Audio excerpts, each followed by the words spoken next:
do well against Gangplank in the lane. And it also does kind of shore up some of the missing late game scaling damage that Afrika were going to deal with if they didn't pick this. You know, if they ran the Gwen, which was the other option that was being hovered there, you don't have the same sort of consistent damage throughput. You have a lot of staying power and stickiness in a team fight, but I do like this a lot. Nice adaptation here. Yeah, it's pretty cool. I definitely like the fact that Varus with his lethality will get a lot more value because you have to itemize MR into that amount of magic damage, even with just the Rise. On this side, you mentioned the amount of scaling, the GP and the Ezreal especially, going to be popping off, and we've seen what LeBlanc can do nowadays in the later stages of the game. Even though not traditionally known as like a scaly type of champion, she can just blow you up, and she doesn't seem to care how you define her. Yeah, there's a lot of lockdown here on the side of, you know, the Freaker Freaks comp, and a lot of it from long range, you know. Lehens is going to have a lot of power to set up team fights, and set up potentially picks, and then front-to-back team fighting because it's very tanky. This is going to be a really interesting one. Both of our games here have been quite unique because of the players who are on the Rift here and the kind of weird, unique scenario that KT find themselves in, where they were playing UCal and Giddy, and now they're swapping players because it's the last run here of the season. And we get both a Lissandra and a Rise in the same game. Very cool. Very fun. On the same team, hanging out. They don't get to hang out very often. There's a Xinjiao between them, but, you know. Yeah. They'll hang out later. Yeah. And, yeah, I mean, on their side, they have the Varus poke, but other than that, going all in. Gonna look to try to find somebody in the back line, and definitely a lot of slippery members on the side of KT. I think Afrika will have to get some work done after a couple of items. You pointed it out earlier, but Fly has spent a lot of time playing Lissandra in his career, so also kind of a comfort pick for him. You know, we were thinking about the Orianna as one of the picks he could have picked into the Rise if it was taken, but because they went LeBlanc, just ended up being a completely different feel here. And, you know, you could see Dove has played 6 games, rather, he's 4-2 on the LeBlanc. It's another one he's been very scary on. A lot of the focus, I think, has been on Doran this season for KT Roster, for a lot of the fans, because of, you know, his history, how famous he is, how great his stats are, even in losses. But for me, like, the big standout player for KT this season has been Dove, in fact. Someone I was skeptical about being on the starting roster over UCal. Oh, Doran. Man, Doran's angry. He's going to get that shot in and burn him down a bit. Not going to get the kill, but he, you know, he trades flashes, he holds control of the lane, and that's a good trade. Yeah, absolutely agree. No flash for a Rise is way worse off here against a champion who has oranges and can get out of a lot of sticky situations. He's going to feel very happy with that. Gets an early teleport out of him too, because he has to back there. So an amazing start, in fact, for Doran here. Yeah. Especially because now you can just, with the way that the Lee Sin's pathing, he can be up on the top side and protect you, just in case the Xin Zhao decides to get a little bit spicy. Not necessarily as good clear on that champion, so might look for some ganks instead onto a flashless GP. As it's been 393 days since Afrika Keen lost to Damwon Gaming Nuggery in LCK Summer last year. I thought Khan played Rise top at some point earlier this season, or in maybe spring. It was MSI. Yeah, maybe. I swear I thought Khan played it, but guess I was wrong on that one. Okay. Blank waiting here because he's got to be nearby, right? Like, he can't see him, but he knows. Yeah, it's really smart, but Dove also playing it out. Very smart. Gonna see the ward. Some prio from top lane. He's got a 2-on-2. Fly and Dread still getting in there. Nice setup here. But now Dove is going to get here a little bit earlier, actually. Keen will get here on time as well. And the Scuttle Crab is still available. 3-on-3 over the Scuttle Crab. And Afrika say, we're going to go home. We used our engage. We would not like to follow up on that, as Dove will look for a follow-up here. And the slipperiness, they're easily able to get over the wall, as Blank is now in the face of Dread. And will push him off of the Crux. Really nice amount of gold being stolen here, experience being stolen here from Blank. You're from Dread by Blank. Going in and taking those Krugs is insanely mobile, of course, with this Lee Sin. It can push the issue really hard. And when Keen doesn't have Flash, you talked about the Flash trade just moments before, it's really hard for Keen to even think of getting involved in this fight long term. And I think that's a big reason why Afrika decided to back away is, it's early game Rise, who's got a tier, and that's it. As you see, a bit of a win streak here right now for LeBlanc here in the LCK 6 games. Yeah. And some of our top mid laners all on that list, including Lava, has been one of the first players to play LeBlanc this year. Yeah, and Dove as well. Couple of wins for him on the champion recently, part of that 6-game win streak. As this is Fly's win rate on Lissandra. Very high. Wasn't joking. This guy plays a lot of Lissandra, especially into LeBlanc. He's a big fan of it. Long con play here from Blank. The ward is actually super valuable here for Keen. It's gigantic. So well done. As we have potentially Zeus going down, he is going to stand beside 5kid and be able to get away, but now 5kid is taking a lot of damage. And it's part of the reason why you don't see Blank run at the bottom scuttle. Knows he's not going to have Prio down there with the Ezreal, so he's just up here. And you talked about that ward. Look at the amount of value this is getting. And Blank doesn't know. So much time. Yeah, he doesn't know the ward is there, so he's like, I'm very clever. I mean, Keen is really selling the idea that he doesn't know about it. Oh, nice dodge. Yeah. And that's all you need. Sorry, Blank. You wasted your time. I knew you were coming. That was actually so well played by Keen because he knows that Blank is there and still moves forward, still shows himself. He's just super ready to react and get that root. The situation here is obviously very even for these two teams, but I really like the proactivity we're seeing from the side of KT Rolster, even though they're slightly down on gold. Take a look at this. I mean, they know that Blank wants to get back to clearing the jungle, so immediately Dread, outside of vision, is able to come up to the top side door and showing a little bit of respect, but maybe not enough. He's got Cannon Barrage, but even Lehens is here, so what are you going to do? It's 3v1. That's the free kill over to Afrika, as it will be... Oh, Lehens actually in a rough spot here. And you can see later that he's going to have to flash this wall if he wants to potentially survive. His teammates are trying to zone and get him some room, but that might be their demise as Dread is really getting in their face. He's trying to trade it down. One more auto might do it. Dove over the wall with the help of Zeus. Should be able to take him down, and that is a double kill into the hands of the LeBlanc. Yeah, you're playing around the idea that Afrika can't come in here. Or rather, KT can't come in there and punish you when you roam up that far as Lehens, when you're you're between the blue side top turrets as the Leona. You're going to be in a really rough spot if you do end up staying too long. The Cannon Barrage is obviously not going to be enough to save Doran here, but it does buy a lot of time, and that's critical when you do see those rotations coming through. As you can see, Lissandra, in a position to just stay, or was actually not in a position to rotate, so stays mid, is what I was going to say, and Dove's just denying Keen mana here by taking this fruit. It's just a skirmish that you're going to win as KT Rolster here, unfortunately for Afrika. That's a lot of extra gold that goes over. Once again, an extremely proactive play. Goes a little bit greedy. Yeah. Playing very selfless. He gets himself in front of Dove, and he flashes in and lands the E.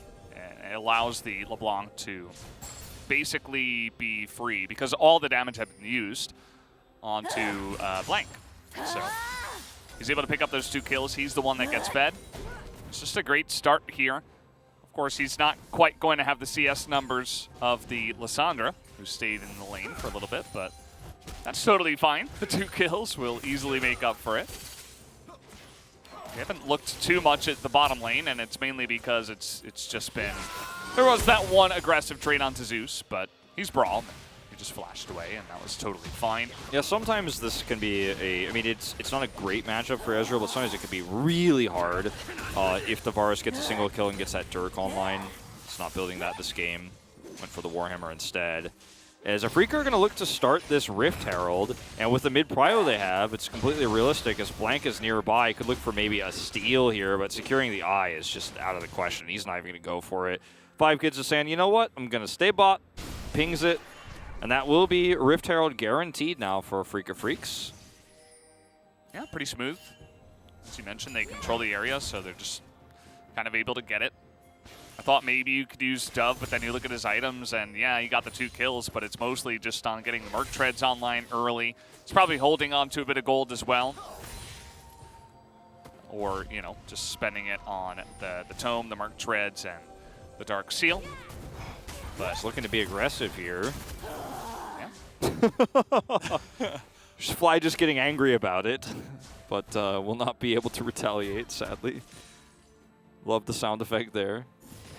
This is a game that is very, very on a knife's edge, I think. I mean, when you consider how these comps are going to function later on, like they both have really good damage scaling. They both have decent initiation. The poke with the LeBlanc versus the poke from the Varus later on, they're very similar, actually, in so many ways. As that's a lot of value out of one cube. But it's a game where if you get an advantage as one of these two teams, it snowballs very quickly because your opponent's comp is very similar to yours, but when it falls behind, it's just like the same thing but worse in a lot of ways. I think the biggest difference is going to be in the AD carries because Ezreal is going to do so much extended long damage fairly freely in a 5v5, whereas Leo is going to be forced to poke and chip away and be accurate before the team fight breaks out. So I think that's really where the comps branch quite significantly. So we'll see how that it all comes down, but both of these teams being aggressive hasn't led to a significant advantage either way, which is why this game is still so close. Yeah. Very, very even here. And curious to see where that Rift Herald will get used as Fly. He's getting into the thick of it. Maybe got a little bit too low for himself as even Blank is coming on over. Barrage! Trying to bait out that ultimate, and there it is. Can they have any follow-up on it? Doesn't look like it. As Q is down and probably Distortion as well, so that is going to be the end of that. They get the ult out of Fly, and that's about it. Yeah, doesn't have to flash or anything like that. It reacted very quickly to the Q there, and as Blank, you couldn't really play that differently. You can't like wait for her to ult and then Q because she's not going to Q until, or not going to ult until you do Q. So it was actually really well played. And when you think about the Cannon Barrage being down right now, it's actually pretty huge that ends up being used for essentially nothing because it's on a much longer cooldown and is going to be very impactful around this first objective fight if we ever do have it. Again, the risk is very high if you lose this first fight. So both teams really wanting to wait till they have a huge advantage, and I don't know if this advantage is quite huge enough for Dread to be starting this one, and he is going to agree. They have that ward there, which is getting a lot of value. And now it's gone. Yeah.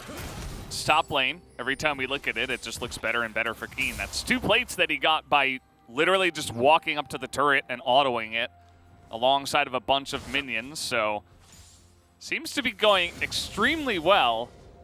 And there's a lot of vision around the dragon, but not very much up towards the top, and maybe Doran is just trying to play as safe as possible. Look at Lehens, he's coming up. Like, this is going to be potentially a dead gangplank if Doran does not react to this. Now, they do see, with this ward, the rotation over.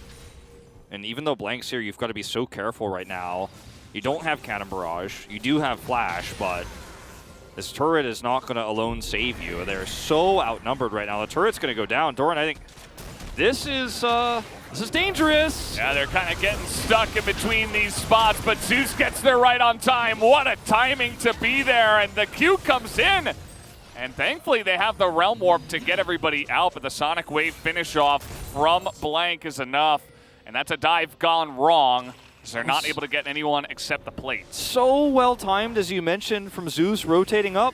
And it's such a great bait play, actually, because Doran is like, I'm vulnerable, I know you're going to drop Rift Herald, I'm going to stay here. And so he sells the idea to Afrika so extremely well, and even if, he's got those rotations coming up, if the timing is even slightly off, if he's even a second later, then that's a dead gangplank, the turret goes down. And as a result of this incredible play from Zeus, not only does he live and they get a kill, but the turret survives on top of it all.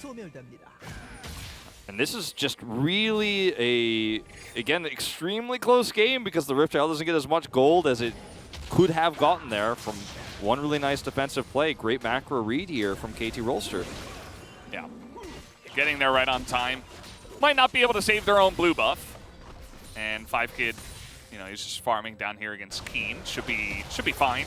The Ezreal is always going to have some fun against the Ryze unless he potentially gets flashed on.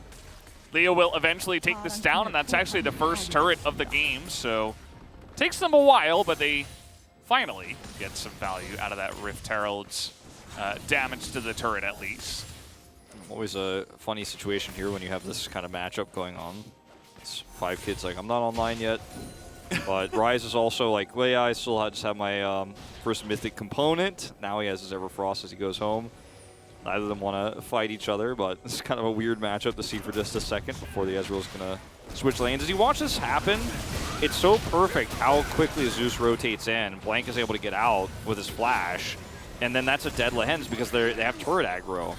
And then they are able to use that kill to secure the turret defense. Yeah. Look at this, so perfect. The kick is great. So amazing here. And then you just have the follow-up damage. It's just the last possible second. I mean, you show up 1 second earlier and they abort the plan too, like you don't get the kill. Yeah. It's just like at the perfect moment. Yeah. And that can happen sometimes. You know, you just all run in a straight line trying to dive somewhere deep. We've seen that a lot today. Not even from only these two teams. If you remember the first series, Liv Sandbox doing a similar thing. You have to see what's on the opposite side and take that into account. Obviously, they didn't know that Zeus was there. That was a big moment. But even the Lee Sin kick in a line, getting that much value is it's unfortunate for you. Do you see that it's going to be either Mountain or Infernal Soul here if Freaka do finally take the first Drake of the game at 15.5 minutes? Might not be a Soul at all as Lehens. Trying to get in on Zeus, but he is Braum, so he takes about 10% health. Finally gets a little bit more.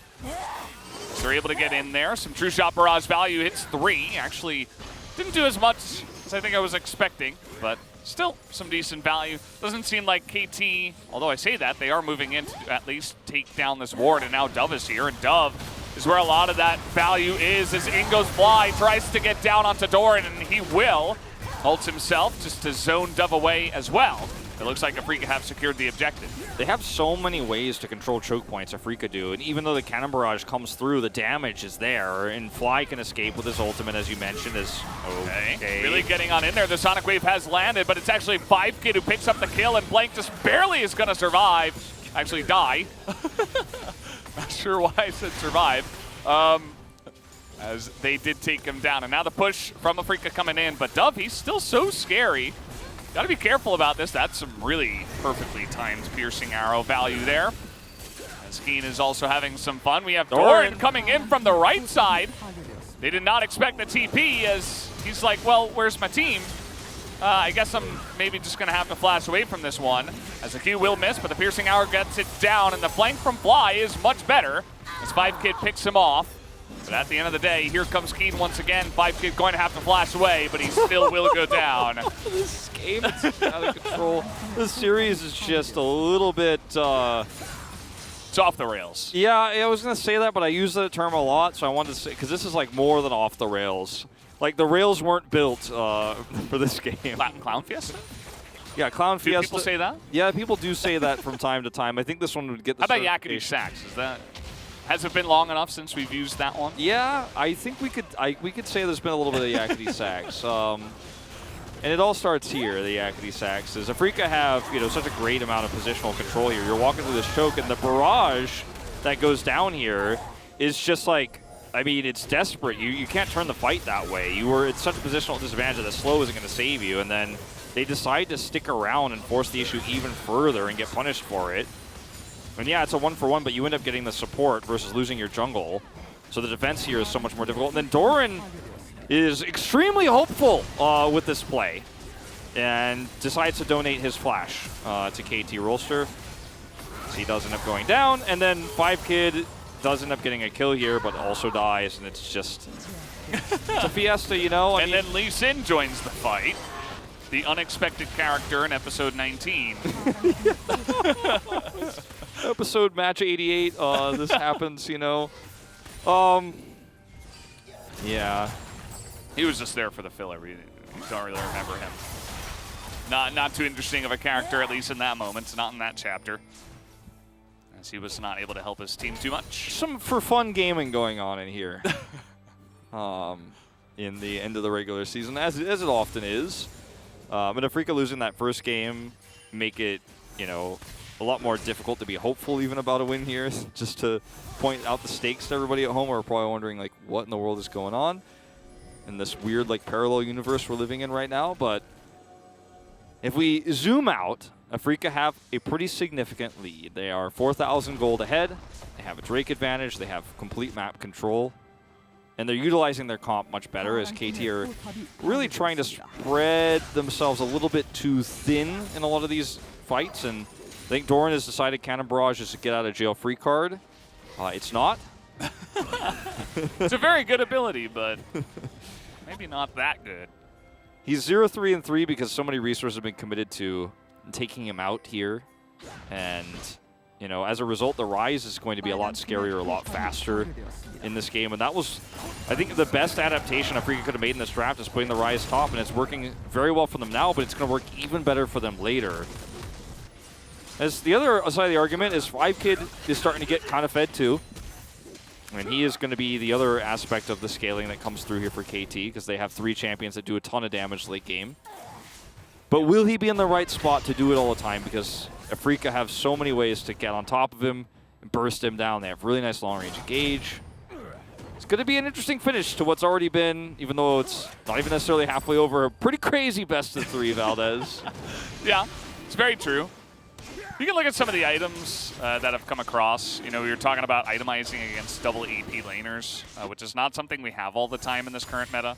See a lot of AP junglers, so double AP laner is kind of, you know, it's kind of fallen out a little bit, but we see it here, of course. And we got double Merc Treads on the side of KT, so definitely itemizing against that. We have basically no armor. I think we see the first piece of armor, the cloth armor, purchased by the Braum. And again, this is going to allow Leo to do some insane damage as these fights come along. We've already seen him do a nice amount of damage. He's incredibly fed already. The Merc Treads are, you know, it's not negligible, but it is a very small amount of MR. But just in general, the comp of KT is not tanky. They do not have a tank. Outside of Lee Sin, right? And he's not extremely tanky. So, like, the potential for some of these carries to get blown up is really high, is what I'm trying to get at here. Like, Lee Sin is not going to be able to frontline for them. He's more of an engaged style champion, right? He's going to look for kicks. He's going to look to go in, do a little bit of damage, but then that's where things can go very wrong after that. Is once he's dead or forced away, then you can't do damage very easily as KT. Whereas Dread is going to have a lot more value because of the itemization, you know, issues here. Is Doran will just get away with this. Yeah, there's a nice chunk to Keen as well. Look on the side of Afrika. Probably going to spec into a couple of Zhonya's here, you'd have to imagine, at least. We'll see if maybe Leona gets one later on in the game if it goes that long. But Flying Keen should pick one up, and that's going to be some nice, you know, extra utility. You mentioned how it's, you know, it's a small amount of MR. You want the tenacity too, of course. Yeah. Same thing for the Zhonya's. It's like, okay, you're not building it for the armor, but it kind of helps a little bit. And, you know, it's going to be important, especially when the Ezreal and the Gangplank start getting more and more items, and just get to be a little bit more ridiculous as time comes along. 5kid does have Cleanse. Doesn't have to use it here, but that is a crucial thing to note in this game. He is going to be able to get away from a lot of the CC if he uses it correctly, but if he loses his Cleanse because of his Zenith Blade or something like that before a team fight, then he's going to have to position so safely afterwards when that is on cooldown. And he's just actually going to build into the Frozen Heart here. Not going to build any MR in this game because he's more concerned about the arrows than some of that damage you're going to see from the Lissandra or the Rise. And I think as an Ezreal in this case, that's how you want to look at this, to be honest. That's your biggest threat is, KT, there's a Baron being taken. They have no idea. I think this is a great idea to go for this very early on. Dove is going to see it, but it's too little too late. Blank can't get in there. And they had somebody in the top lane. They had 2 guys mid, and they don't assume that you're going to duo Baron at 23 minutes into the game. And with how slow the pace has been and the little amount of vision that KT had, it's actually the perfect call from Afrika. Yeah, it's really smart, and it's because of the control they had, they could have easily just gotten out, too, if KT decided to go, oh, no, that's not allowed. They can just back off, and they actually have so many tools they can use to to kind of peace out, right? And as a result, it's really low risk, but the fact that KT don't check at all until the very last second means that they get away with it, and now they're going to have even more control over the map. It's not an ideal scenario here for KT Rolster. It's been a lot of funky Barons in this best of 3. This one definitely takes the cake in terms of just getting away with it. And I'm a little bit worried about what this lack of map control is going to do for KT's comp, because it's so difficult to farm as Ezreal in this situation when map control is wrestled out from underneath you before you have your third item online against this type of composition. Dove, he's going to find Dread here. We're going to see the Crescent Guard immediately, and that's a good idea. And now you got to get out because immediately teleports will be called in. But that's pretty free for KT. They get the teleport out. They're buying some time against this Baron, distracting them. Unfortunately, there is the side effect of a Freaka all in one spot to potentially push, but push not going super well so far. Yeah, a little bit weird for Dread to just kind of walk in that way. Does end up losing his ultimate here, and the teleport has to be used, as you said. But like the other part of this is, as you mentioned, the power that they have as a group, and this is going to be the bottom turret going down, all the while Fly is pushing mid with Baron buffed minions. So KT unfortunately can't trade back a kill because that would really relieve a lot of the pressure, but getting Dread's ultimate and a teleport doesn't get you anything in the immediate term. Yeah, not that much value out of that barrage. Great wave clear here from Doran, as we are going to see the Everfrost being annoying, but it is GP.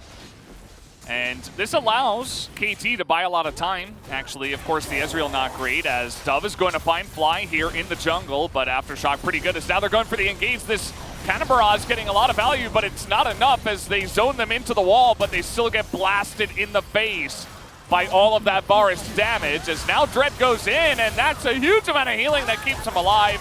And the Crescent Guard will be enough as well, and you can see 5Kid, he's not able to stay up here either, I mean, as the push will continue. Yeah, this is going to be a dead inhibitor, and with teleport coming through, they can actually look to maybe even potentially end KT Rolster with these long death timers. We're 26 minutes into the game. You have a really strong push coming through here. Baron buff for only 10 more seconds, but it's going to be enough to get these minions in. Realm Warp on top.